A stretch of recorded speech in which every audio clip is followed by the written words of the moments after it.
नमस्कार दोस्तों, स्वागत है आपका इस वीडियो में। बात करने वाले हैं ईकेआई एनर्जी सर्विसेज कंपनी के स्टॉक के बारे में, जो कि इस साल लिस्ट हुआ और 50 गुना यानी 5000% से ज़्यादा के रिटर्न अब तक दे चुका है। जानेंगे क्या मामला है, क्यों लगातार तेजी बना रहा है। आगे बढ़ने से पहले छोटी सी रिक्वेस्ट करूंगा, आप चैनल पर नए आए हैं, सब्सक्राइब नहीं किया तो भी कर लीजिए, साथ ही बेल आइकन को जरूर प्रेस कर लीजिए। तो देखिए, सबसे पहले अगर मैं आपको मंथली कैंडल दिखाऊं तो ये देख सकते हैं आप 7 से 8 महीने स्टॉक को लिस्ट हुए हुए 150 के आसपास से लिस्ट होने के बाद स्टॉक लगातार मंथली चार्ट पे चलते जा रहा है। एक भी रेड कैंडल यहाँ फॉर्म नहीं किया मंथली चार्ट पे। और डेली चार्ट की अगर बात करेंगे तो देखिए, लगातार सर्किट भी लगाता है, एक बीच बीच में गिरता भी है, कंसोलिडेशन भी है। और ओवरऑल स्थिति आप ये देख रहे हैं जैसे पता नहीं क्या इस कंपनी में ऐसा कमाल है कि लगातार स्टॉक भागता जा रहा है। और प्राइस देखेंगे बहुत ही महंगा हो चुका है, 7,789 रुपये पे ट्रेड कर रहा है। तो देखिए, अब थोड़ी सी रिसर्च सामने आई है, वो देख लेते हैं क्या है। मनी कंट्रोल वालों ने पब्लिश किया 2021 में 5000% से ज़्यादा का रिटर्न है। यहाँ पढ़िए स्टॉक क्यों कर रहा है शानदार कमाई। इस साल अप्रैल में लिस्ट हुआ छोटी सी एक कंपनी का स्टॉक, साल में ज़्यादातर दिन में शेयर में लगा रहा 5% का अपर सर्किट। देखिए, साल 2021 में किसी भी शेयर के इतने बड़ी तेज़ी का अविश्वसनीय है, लेकिन आप ये जानकर चौंक जाएंगे कि इस स्टॉक ने यह तगड़ा रिटर्न जो है अप्रैल 2021 से अब तक दिया है।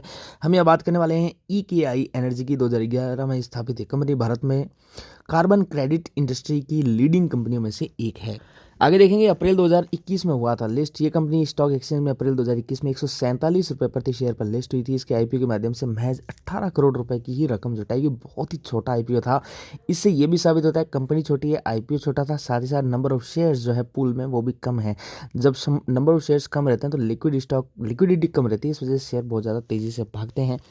जो है तब से ये शेयर 5000% से ज़्यादा चढ़ चुका है। इसकी डिमांड इतनी ज़्यादा है कि लगभग हर दिन इसमें 5% का अपर सर्किट लग रहा है। वित्त वर्ष 2022 की पहली छमाही में ईकेआई एनर्जी का रेवेन्यू बढ़कर 6.4 अरब रुपए हो गया, जबकि पूरे 2021 में साल में ज़्यादातर टर्नओवर 1.19 अरब रुपए रहा। इसी अवधि में उसका नेट प्रॉफिट 18.7 करोड़ रुपए से बढ़कर 1.2 अरब रुपए हो गया। ये जो फाइनेंशियल के बारे में एक हाईलाइट इन्होंने बताई है। बड़े देशों से लगातार इनको डिमांड मिल रही है। इतने मजबूत आंकड़ों की मुख्य वजह बाजार में नेट जीरो एमिशन के प्रति जागरूकता में बढ़ोतरी, अमेरिका और यूरोप जैसे बड़े बाजारों से डिमांड का बढ़ना और कार्बन क्रेडिट की प्राइसिंग में सुधार रहा है। आगे देखेंगे, कंपनी मार्च 2021 तक डेट फ्री है, कोई भी डेट नहीं है। इसके अलावा 75.1 के रिटर्न ऑन इक्विटी, ROI 98.2 के return on capital employed ROIC के साथ इसका रेशो बहुत ही मजबूत है। कंपनी में प्रमोटर की हिस्सेदारी 73.5% है, जो कि काफ़ी बड़ी है। और कोई भी शेयर गिरवी नहीं रखा हुआ है, यानी प्लेज नंबर ऑफ शेयर्स 0 है कम्प्लीटली।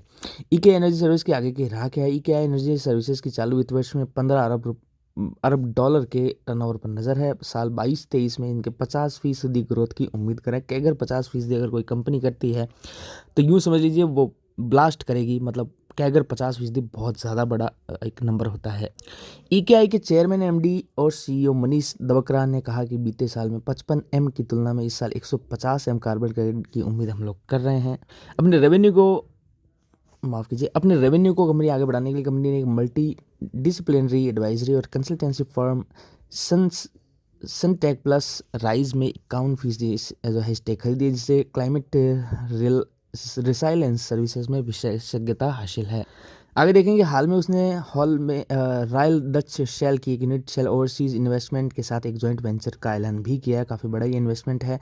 इस कंपनी का जोर जो भारत में कार्बन कैप्चर के लिए नेचर बेस्ड सॉल्यूशन के विकास पर है। जेबी फॉरेस्ट, एग्रीकल्चर, ग्रॉसलैंड, वेस्टलैंड और ब्लू कार्बन जैसे नेचुरल इकोसिस्टम के संरक्षण, विस्तार और बहाल का करने का एक कंपनी काम करती है। अब देखिए आगे और क्या क्यों भाग सकता है, क्यों चल सकता है स्टॉक्स के बारे में देखेंगे। पहले कंपनी अपने प्रोजेक्ट के लिए सर्टिफाइड इमिशन रिडक्शन या CIR हासिल करते थे, जिस एक फ्रेमवर्क के तरीके जारी होते थे। उन्हें क्लाइमेट वार्ताकार क्योटो प्रोटोकॉल कहते थे। हालांकि बाद में इसी जगह जो है पेरिस एग्रीमेंट ने ले ली। दिसंबर 2015 में 196 देशों ने कार्बन इमिशन में कमी लाने के लिए पेरिस में एक इंटरनेशनल ट्रीटी पर दस्तखत किए, जिसे पेरिस एग्रीमेंट का नाम दिया गया। भले ही ट्रीटी के सभी नियम लागू हों, लेकिन कार्बन मार्केट्स के लिए नियम अभी तक नहीं बनाया जा सके। नवंबर 2021 में ग्लासगो में हुई एक यूनिसेफ की 26वीं बैठक में नियमों को अंतिम रूप देने और कार्बन मार्केट खोलने को अंतिम रूप से देते जो है सफलता देखने को मिली। नियमों के लागू होने के साथ ही ज़्यादातर विकसित देशों में क्रेडिट्स की खरीद शुरू होने का अनुमान है। आगे देखेंगे, भारत का कार्बन मार्केट दुनिया में तेजी से उभरते हुए मार्केट्स में से एक है और यहाँ लाखों कार्बन क्रेडिट जनरेटर हो चुके हैं। M6 पर भी अब तक कार्बन की जो है ट्रेडिंग हो रही है। कार्बन क्रेडिट्स की ट्रेडिंग जो है शुरू करने वाला एशिया का पहला एक्सचेंज है। इसमें व्यापक बदलाव के साथ भारत में खासी संभावनाएं हैं। मुकेश अंबानी और गौतम अडानी जैसे अरबपति पहले ही रिन्यूएबल एनर्जी के क्षेत्र में निवेश की योजना का अपना अनाउंसमेंट ऐलान कर चुके हैं, जिससे भारत को net zero emission target achieve करने में बढ़त हासिल होगी। तो ये एक न्यूज़ थी जो कि ईकेआई एनर्जी सिस्टम्स के बारे में मैंने आपको बताई। क्या इत्तेफाक से आपने इस शेयर को बाय कर रखा है? अगर आप बाय कर रखा है तो आपका अमाउंट काफ़ी दमदार ग्रो हो चुका होगा। मुझे कमेंट करके ज़रूर बताइएगा आप क्या ओपिनियन स्टॉक के बारे में रखते हैं। अगर आपने बाय कर रखे हैं तो कितने शेयर्स आपने किस प्राइस पे उठाए हुए हैं। चलिए बात कर लिए ईकेआई एनर्जी सिस्टम के बारे में। पूरी पूरी रिपोर्ट मैंने आपको पढ़कर बताई। वीडियो अच्छा लगा इसको लाइक कर देना, चैनल को सब्सक्राइब कर देना। धन्यवाद।